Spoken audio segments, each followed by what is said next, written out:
ആക്രമിക്കാനാണ് ഭാവമെങ്കിൽ വെറുതെയിരിക്കില്ല, ശക്തമായി തിരിച്ചടിക്കും. Trump bomb കാട്ടി പേടിപ്പിച്ചപ്പോൾ അമേരിക്കയ്ക്ക് നേരെ കുതിക്കാൻ തങ്ങളുടെ മിസൈലുകൾ ഒരുങ്ങുന്നുവെന്ന മുന്നറിയിപ്പാണ് ഇറാനിൽ നിന്ന് വരുന്നത്.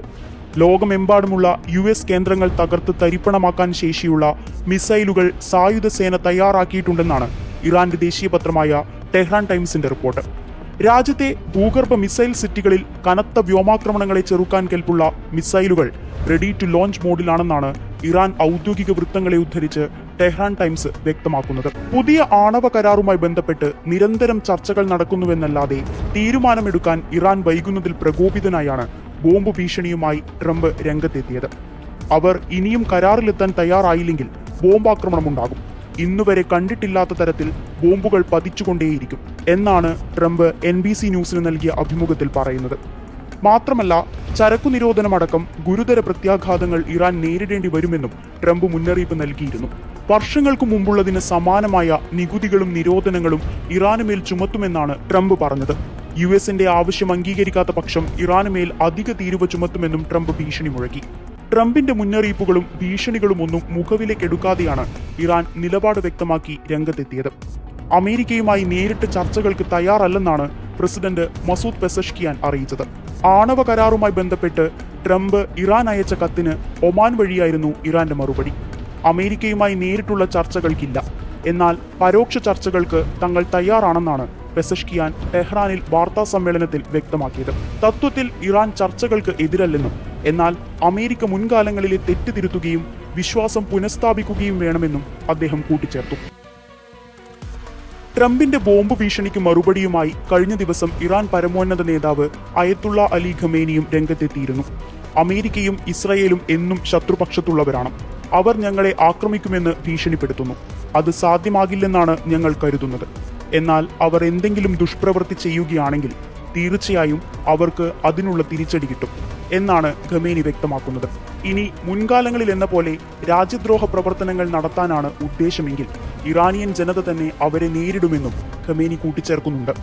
ഹിജാബ് നിയമങ്ങൾ ലംഘിച്ചുവെന്നാരോപിച്ച് അറസ്റ്റിലായ മഹ്സ അമിനി എന്ന യുവതിയുടെ കസ്റ്റഡി മരണത്തെ തുടർന്ന് 2022-23 കാലയളവിലുണ്ടായ പ്രതിഷേധങ്ങളും ഇന്ധന വിലക്കയറ്റത്തിനെതിരെ 2019 രാജ്യവ്യാപകമായുണ്ടായ പ്രതിഷേധങ്ങളും ഉൾപ്പെടെയുള്ള സമീപകാല അസ്വസ്ഥതകൾക്ക് ഇറാനിയൻ അധികൃതർ പാശ്ചാത്യ ലോകത്തെയാണ് കുറ്റപ്പെടുത്തുന്നത്. ഇതിന്റെ പശ്ചാത്തലത്തിലാണ് ഇറാൻ പരമോന്നത നേതാവിന്റെ മുന്നറിയിപ്പ്. അമേരിക്കയോ സഖ്യകക്ഷികളോ ആക്രമിച്ചാൽ പ്രതിരോധത്തിനായി ആണവായുധങ്ങൾ സ്വന്തമാക്കുകയല്ലാതെ ടെഹ്റാന് മറ്റു മാർഗങ്ങളില്ലെന്നാണ് ഖമേനിയുടെ ഉപദേഷ്ടാവ് അലി ലാരിജാനി പറയുന്നത്. ഞങ്ങൾ ആണവായുധങ്ങളിലേക്ക് നീങ്ങുന്നില്ല, പക്ഷേ ഇറാനിയൻ ആണവ വിഷയത്തിൽ US എന്തെങ്കിലും തെറ്റ് ചെയ്താൽ സ്വയം പ്രതിരോധത്തിന്റെ ഭാഗമായി ഇറാന് അതിലേക്ക് നീങ്ങുകയല്ലാതെ മറ്റ് വഴികളില്ലെന്നാണ് അദ്ദേഹം വ്യക്തമാക്കിയത്. ഐക്യരാഷ്ട്രസഭയിലെ Iran ambassador Amir Saeed Iravani UN സുരക്ഷാ കൗൺസിലിന് കത്തയക്കുകയും ചെയ്തിരുന്നു. അമേരിക്കയുടെയോ ഇസ്രയേൽ ഭരണകൂടത്തിന്റെയോ ഏതൊരു ആക്രമണത്തിനെതിരെയും ഇറാൻ പ്രതികരിക്കുമെന്നാണ് കത്തിൽ. മാർച്ച് ആദ്യവാരമാണ് ആണവ കരാർ സംബന്ധിച്ച് ഇറാൻ ചർച്ചകൾക്ക് തയ്യാറാവുകയോ അല്ലാത്ത പക്ഷം സൈനിക നടപടി നേരിടുകയോ ചെയ്യണമെന്ന മുന്നറിയിപ്പുമായി ട്രംപ് ഖമേനിക്ക് കത്തയച്ചെന്ന റിപ്പോർട്ടുകൾ പുറത്തുവന്നത്. അന്നും ട്രംപിന്റെ ശാസനം തള്ളിക്കളഞ്ഞ് മധ്യസ്ഥർ വഴി മാത്രമേ ചർച്ചകൾക്ക് ഏർപ്പെടൂ എന്ന് ഇറാൻ വ്യക്തമാക്കിയതാണ്. ചർച്ചകൾ അവർക്ക് പുതിയ ആവശ്യങ്ങൾ ഉന്നയിക്കാനുള്ള ഒരു മാർഗമാണ്. ആണവ വിഷയമെന്ന് പറഞ്ഞ് അതേക്കുറിച്ച് മാത്രമല്ല സംസാരിക്കുന്നത്, അവർ പുതിയ ആവശ്യങ്ങൾ ഉന്നയിക്കുകയാണ്. അത് തീർച്ചയായും ഇറാൻ അംഗീകരിക്കില്ല എന്നായിരുന്നു ഖമേനി അന്ന് പറഞ്ഞത്. ഇത് ചെയ്യരുത്, ആ വ്യക്തിയെ കാണരുത്, ആ വസ്തു ഉൽപ്പാദിപ്പിക്കരുത്, അല്ലെങ്കിൽ നിങ്ങളുടെ മിസൈൽ റേഞ്ച് ഒരു നിശ്ചിത പരിധി കവിയരുത് എന്നൊക്കെ പറഞ്ഞാൽ ആർക്കെങ്കിലും അംഗീകരിക്കാൻ പറ്റുമോ? ഇതിനു വേണ്ടിയാണോ ചർച്ച എന്നും ഖമേനി ചോദിച്ചിരുന്നു. 2018 ട്രംപിന്റെ ഒന്നാം ഭരണ കാലയളവിലാണ് ആണവായുധം ഉണ്ടാക്കുന്നതിൽ നിന്ന് ഇറാനെ തടയുന്ന ബഹുരാഷ്ട്ര കരാറിൽ നിന്ന് US പിന്മാറിയത്. 2015 ബരാക് ഒബാമ പ്രസിഡന്റായിരുന്നപ്പോഴാണ് joint comprehensive plan of action എന്നറിയപ്പെടുന്ന ഇറാന്റെ ആണവ കരാർ നിലവിൽ വന്നത്. ഐക്യരാഷ്ട്രസഭയുടെ സുരക്ഷാ സമിതിയിലെ 5 സ്ഥിരാംഗങ്ങളായ China, France, Russia, UK, US എന്നീ രാജ്യങ്ങളും ജർമ്മനിയും ചേർന്നായിരുന്നു കരാർ.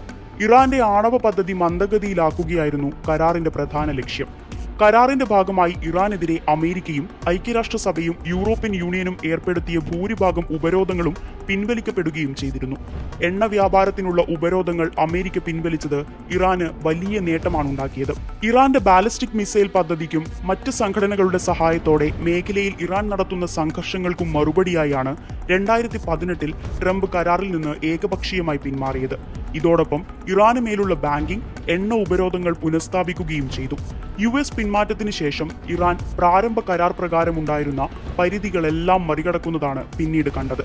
ബൈഡന്റെ ഭരണകാലത്ത് അമേരിക്ക മുന്നോട്ട് വെച്ച വ്യവസ്ഥകൾ ഇറാൻ അംഗീകരിച്ചാൽ കരാറിലേക്ക് മടങ്ങാമെന്നായിരുന്നു അമേരിക്കൻ നിലപാട്.